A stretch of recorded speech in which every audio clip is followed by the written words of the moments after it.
guys, this is Donna, and I am so sorry again for not having Card Design Thursday today.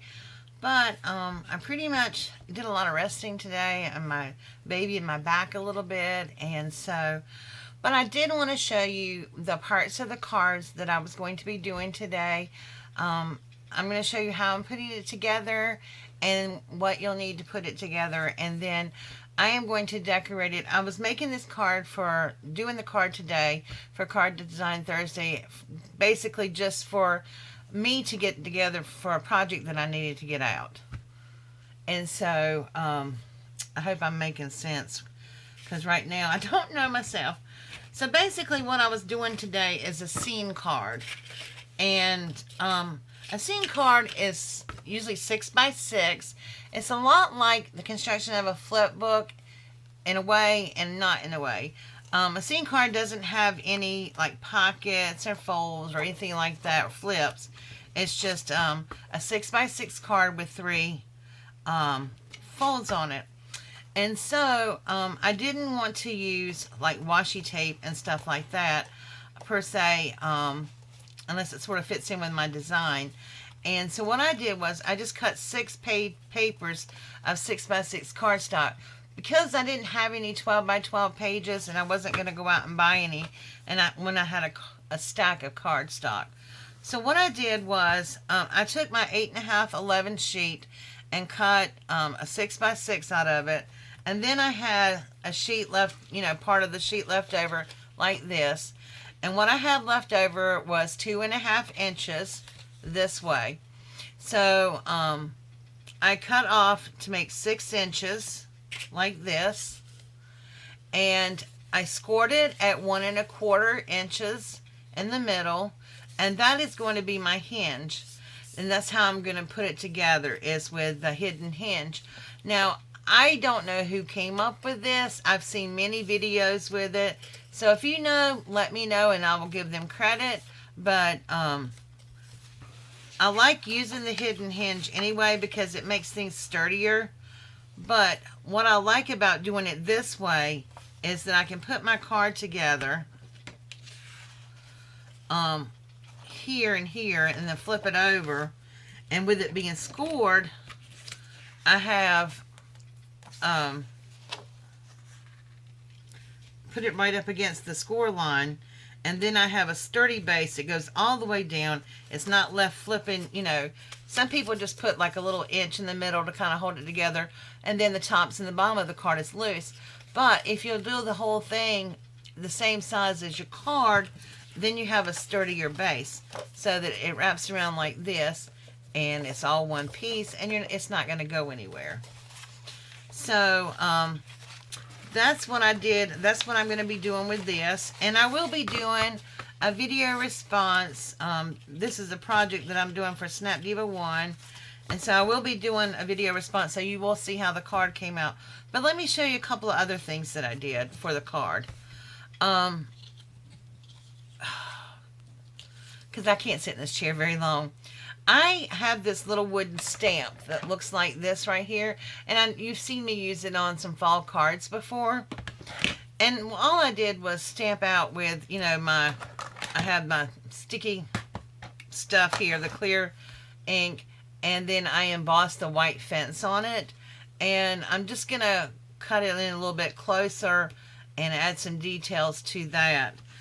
But what I wanted to come up with a way to do a moon and do different colors other than just bright yellow and stuff. And so I made these right here.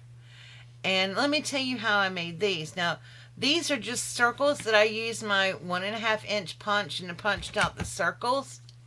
And they have all different colors. They have orange and some white and some yellow, of course yellow. And then some of them, the black shows through a little bit, but you get a different color every time. And all I did was I took some orange and white and yellow embossing powders, and then I just mixed them together in this little container. And then I poured it on top of I took my little circle and I took the pad of ink. and I pressed the pad of ink down, the paper into the ink to get it all, sticky and everything. And then I poured my embossing powder on top of that, and then picked it up and shook off the excess and came up with those. And I really like how those came out. It's different. So the answer to people's question, if you've never tried it or done it, if you want a specific color but you don't have that color, make it. This came out really pretty. It's a really pretty color. So I like that. So I'll be hanging on to that. Then I use my die cutting machine, and I have another little fence project. I have a die, and I can't put my hand on it right now, I don't think. It is a Doris die, Doris, whatever. Or no, it's not. It's a Spellbinders die. It's this one right here. It's a Spellbinders fence die, and of course it's made fancier or whatever, but I wanted it to look spooky, so I used Halloween paper. And then what I did was I just clipped one side of the fence off. I cut two of these out. I clipped one side of the fence off because then make a double gate like this, and this is going to be a jar or something. So I'm going to be using that into the card as well. So, if you have any questions, leave them below in the comment box. I'll go ahead and do one of these with you. Now, I will say it is hard to see on the black, but you don't want to put it right on the score line. You just want to put it right at the edge of the score line here. So that's what I'm going to do. I'm using my art glitter glue.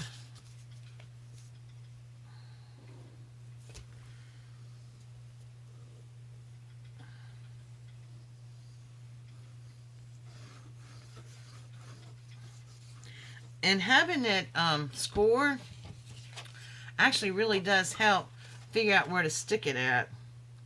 So you're just going to slide it right up to the edge of that score line. Not on it, but just right up to the edge. So you're going to make sure you still can fold it. And then you're going to turn it over. And I don't know if you can see this or not, but you can see where the bottom of it is. And then you're going to put some glue on here.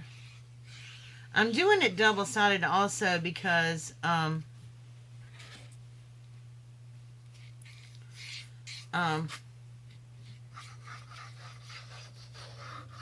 wanted it a little bit sturdier from putting embellishments and stuff on it.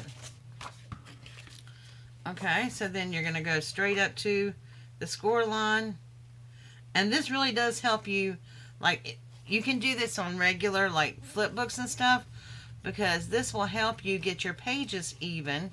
Like, if you don't have two-sided paper and you need to do this, you can measure that. And then your paper is going to glue even every time because you have your score line there to help you line it up. I didn't get enough glue down here, maybe. Put a little bit more glue on the edge here.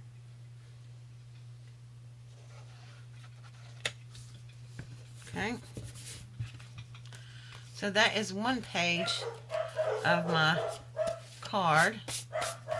I got embossing powder on the table. Okay, and so then I'm just going to repeat the same thing on this side.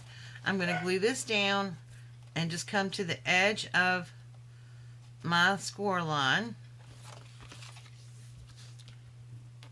Try not to get glue on the score line.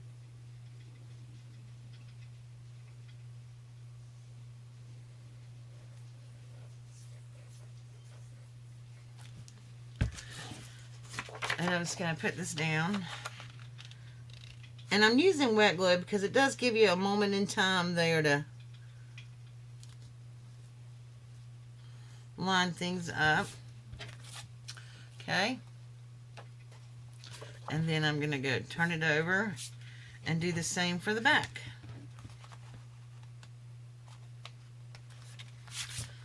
Gosh, I didn't realize how much embossing powder I had on this thing.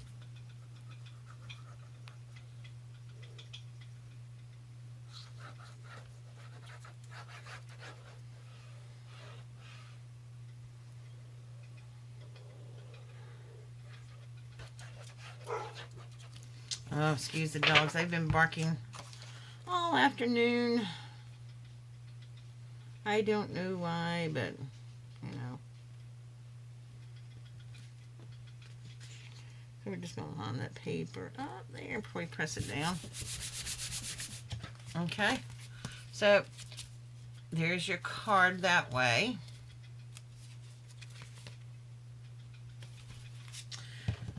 And so if you just want to make a double-sided card like that, you have one like that too. And now I forgot to do something, so I'm going to pull this out because it's not completely dry yet.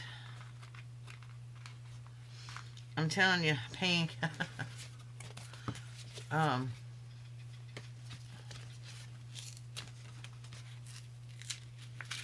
Muscle relaxers. You get me every time. I got to stick another hinge in there. So all I'm going to do on this one, just going to run some more glue through here.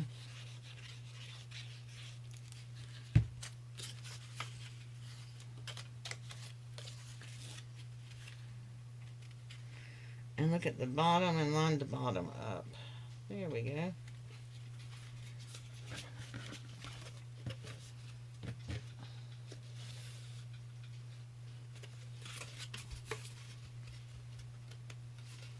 Okay, done. Line the bottom up there and run some glue in here on this side. Press that down. Okay, so now we're ready for our third sheet. And that's all we're going to do again on this too, is to repeat this. I'm going to put the paper here and flip it over and do it on the back side. So that's all how you do the hidden hinge, full hinge.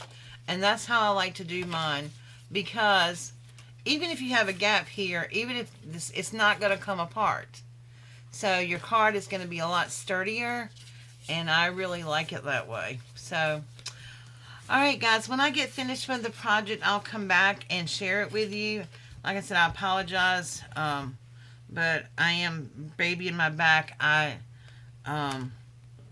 guess a herniated disc is not anything to play around with, especially when you already have spinal injuries anyway. So, I am going to do what the doctor says this time and rest my back. I'm not supposed to be sitting in my craft chair that long, so I'm going to go take a break and I'll come back and finish this. So I plan to get all my crafting done this weekend, I hope. So I just want to say and thank you for all those who have been saying prayers for me and thinking about me and leaving me some sweet comments on my Facebook and messaging me. So I really do appreciate it. And I love you guys very much. And I will talk to you soon. Bye.